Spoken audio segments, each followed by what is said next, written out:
since we're Toastmasters, it's entirely fitting that we should be there should be a speech project called Mastering the Toast.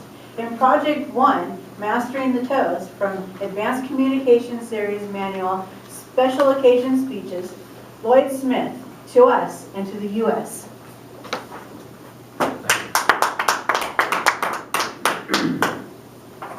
I don't know whether you've noticed it or not, but we're in the midst of a presidential campaign. And if you listen to all of the candidates in either party, the thing you've learned is that this country is apparently in terrible shape.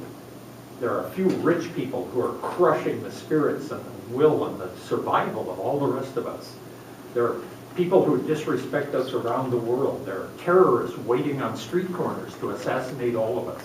There are dread diseases that are not being kept out of this country, and everything is going to hell in a handbasket. And the only way to fix it is if whoever is talking gets elected. Now, when I've been listening to that, I'm old enough to remember a lot of presidential campaigns, and I think back to things just in my lifetime. Actually, a little bit before my lifetime, now that I think about it. I'm old enough to be forgetful, too. I think about the Great Depression and World War II that followed closely upon it.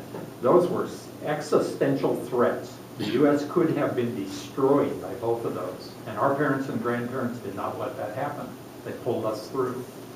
A little bit after that, Cuban Missile Crisis of 1962. Some of you may remember that. We came this close to fighting a nuclear war with the Russians. And as it happened, the Russians decided to back down at the last minute, and we did not fight that nuclear war. In the middle to late 1960s, is political turmoil, essentially caused by the Vietnam War. Our two political parties came very, very close to tearing themselves apart. The Republicans in 1964 and the Democrats in 1968, but it didn't happen. Both of the parties pulled themselves through. In 1974, we had a president of the United States forced to resign after he was impeached and would certainly have been convicted by the Senate. It looked like dire political times. It did not happen. The country pulled itself through. The 2001 World Trade Center attacks looked like the end of the world to lots of people. Did not happen. The 2008 financial crisis looked like the end of the line for lots of people.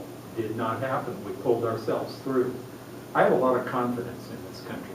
I actually think that regardless of how difficult the problems are, it is very, very likely we will pull ourselves through. We live in an exceptional place. As Julie said, a place that's the envy of the rest of the world, and we should feel fortunate about that.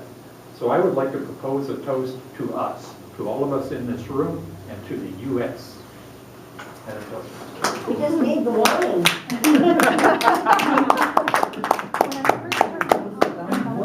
Timer again, can we have a minute to write some notes to Lloyd?